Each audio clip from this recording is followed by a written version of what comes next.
इस वीडियो में हम लोग दो रैखिक समीकरण युग्म को विलोपन विधि से किस तरह से हल किया जाता है हम लोग वो सीखने वाले हैं। तो अगर आप इस वीडियो को अंत तक देखते हैं तो आपको ये क्लियरली समझ में आ जाएगा कि किस तरह से विलोपन विधि से हल किया जाता है। तो इसको हम लोग बहुत ही सरल तरीके से हल करने वाले हैं, ठीक है। तो यहाँ पे दो रैखिक समीकरण दिया गया है।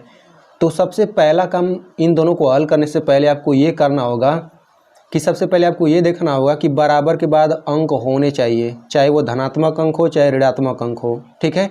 तो यहाँ पे बराबर के बाद में देखिए अंक दिया गया है, यहाँ पे 0 भी हो सकता है और बराबर के पहले एक्स वाई केवल होने चाहिए। देखिए एक्स वाई दिया गया है, यहाँ बराबर के पहले एक्स वाई।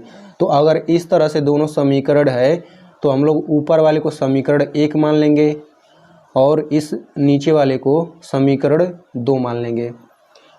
अब समीकरण 1 और 2 मानने के बाद आपको क्या करना होगा, तो सबसे पहले आप ये समझ लीजिए कि विलोपन का मतलब क्या होता है, क्योंकि अगर आप विलोपन का मतलब समझ जाएंगे तो ये हल करना आसान हो जाएगा।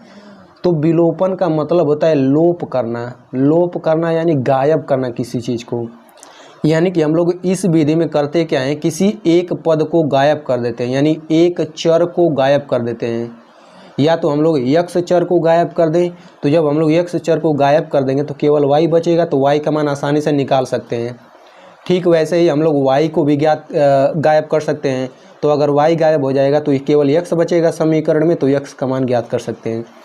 और हमें x और y का मान ही ज्ञात करना रहता है, ठीक है। तो इसमें हम लोग गायब कैसे करेंगे, जैसे मान लीजिए हमें x वाले को गायब करना है, तो गायब करने के लिए भी एक नियम होता है। सबसे पहले हम समीकरण 2 में देखेंगे कि इसमें x के पहले कौन सी संख्या है। जैसे मान लीजिए हमें x वाला गायब करना है, तो x के पहले देखना होगा कौन सी अंक है, तो x के पहले 5 है। तो इस 5 का गुणा हम लोग समीकरण 1 में करते हैं, ठीक है। ठीक वैसे ही यहाँ पे x के पहले 2 है, तो इस 2 का गुणा हम समीकरण 2 में करते हैं। यानी कि समीकरण 1 में x के पहले जो अंक है उसका गुणा समीकरण 2 में करते हैं, और समीकरण 2 में जो x के पहले संख्या है उसका गुणा समीकरण 1 में करते हैं, ठीक है। तो हम लोग लिखेंगे समीकरण 1 में 5 से तथा समीकरण 2 में 2 से गुणा करने पर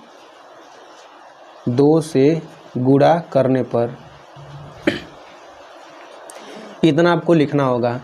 तो हम लोग समीकरण 1 में चलिए 5 से गुणा कर देते हैं। तो समीकरण 1 में 5 से गुणा करेंगे तो 5 दूना 10x हो जाएगा, 5 तिया 15y हो जाएगा, बराबर 5 बटे 40 हो जाएगा, ठीक है। तो इसे हम लोग समीकरण 3 मान लेते हैं।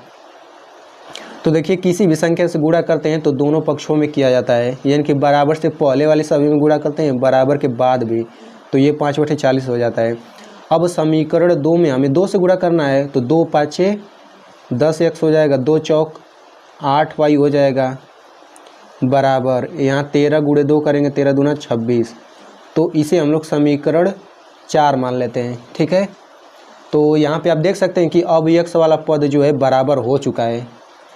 अब यहाँ पे जब ये बराबर हो चुका है तो हम लोग इन दोनों को कैसे काट सकते हैं। यहाँ पे आप लोग ध्यान से एक चीज़ देखिएगा कि समीकरण 1 जो है, अब समीकरण 1 का नया रूप समीकरण 3 हो गया है और समीकरण 2 का नया रूप समीकरण 4 हो गया है।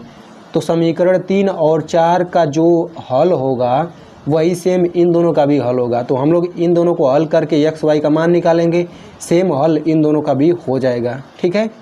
तो यहाँ पे देखिए ये x वाला पद बराबर हो गया, हमें बराबर ही बस करना था। अब इसके बाद समीकरण 3 और 4 को जोड़ेंगे या फिर घटाएंगे, ये कैसे पता चलेगा, ये हमें इस दोनों बराबर वाले पद को देख करके पता चलता है।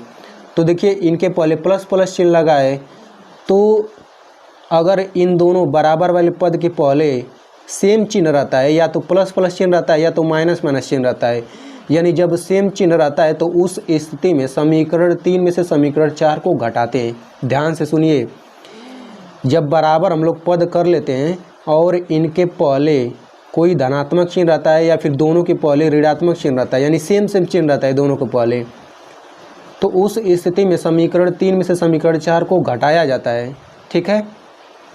और अगर इन दोनों का चिन्ह विपरीत रहता है तो उस स्थिति में समीकरण 3 में समीकरण 4 को जोड़ते हैं। इतना आपको पता होना चाहिए।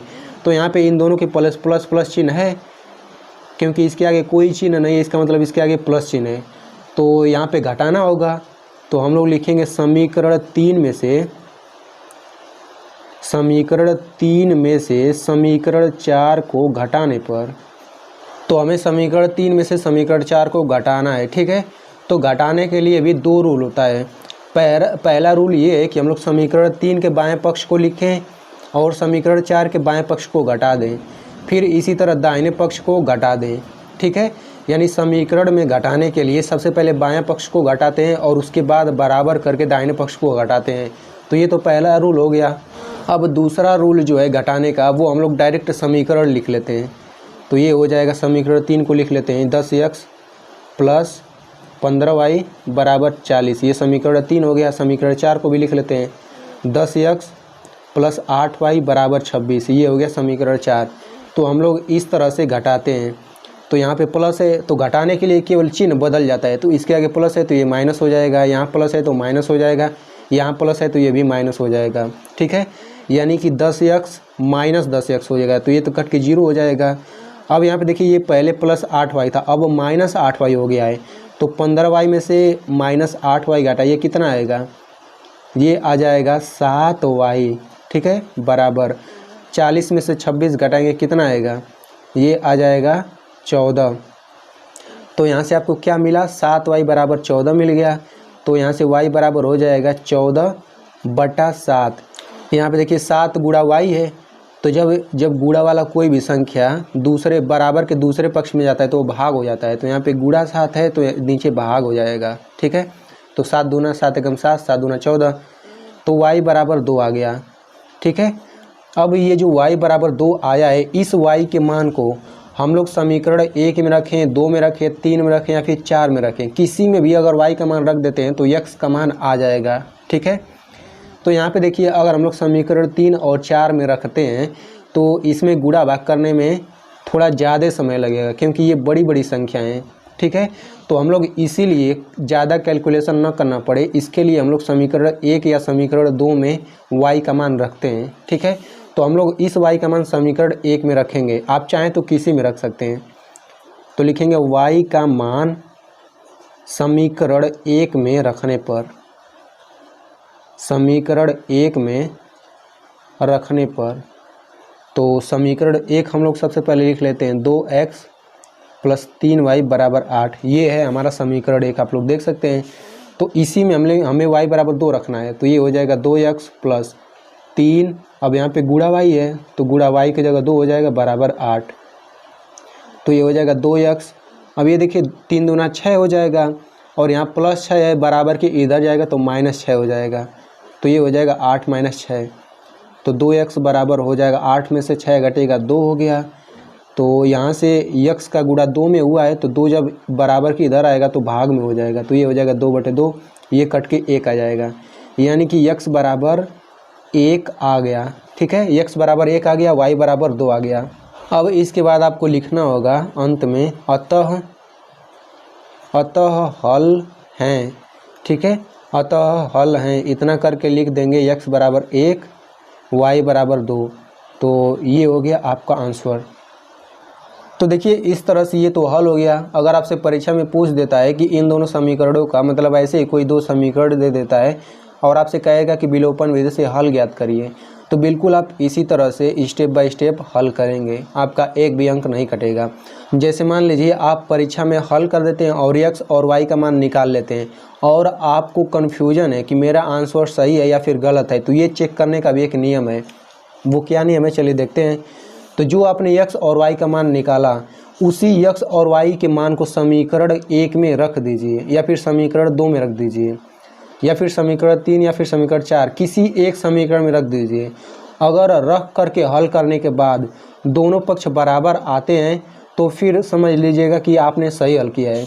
जैसे हम लोग इसको एग्जांपल से लेते हैं, यहाँ पे देखिए ये समीकरण 1 है तो इसी में हम लोग रखते हैं। तो ये हो जाएगा 2 × x का मान हमने निकाला है 1, तो यहाँ पे 1 रख लेते हैं, फिर प्लस यहाँ पे 3 हो जाएगा, 3 गुणा y का मान 2 है तो 2 रख लेते हैं बराबर 8। अब इसको हल करते हैं तो 2 एकम 2 प्लस 3 दूना 6 बराबर 8। तो यहाँ से देखिए ये हो जाएगा 2 6 8 बराबर 8। अब यहाँ पे देख सकते हैं कि 8 जो है 8 के बराबर होता है, यानी कि जब ये सही है इसलिए ये भी सही होगा। यानी कि यहाँ पे कोई 2 अंक बराबर आएगा, चाहे या तो -1 बराबर -1 आ जाए, चाहे 0 बराबर 0 आ जाए, मतलब यहाँ पे कोई 2 अंक इस तरह से बराबर आएगा। अगर बराबर नहीं आता है तो आपने गलत हल किया है। तो इस तरह से आप चेक कर सकते हैं। तो चलिए हम लोग विलोपन विधि को और अच्छे से समझने के लिए एक और एग्जांपल लेते हैं। तो यहाँ पे ये 2 समीकरण दिया गया है, ठीक है। तो यहाँ पे देखेंगे सबसे पहले बराबर के बाद में अंक दिया गया है, तो अब इसको समीकरण 1 मान लेंगे, इसको समीकरण 2 मान लेंगे। अब इसके बाद हमें देखिए यक्स वाले पद को मान लीजिए बराबर करना है। तो दूसरे समीकरण में यक्स के पहले -4 दिया गया है, ठीक है। तो हम लोग माइनस वाला चीज़ नहीं लेते हैं, केवल हम लोग 4 लेंगे। तो इस 4 का गुणा समीकरण 1 में कर देंगे। यहाँ पे x के पहले 3 है तो इस 3 का गुणा समीकरण 2 में कर देंगे।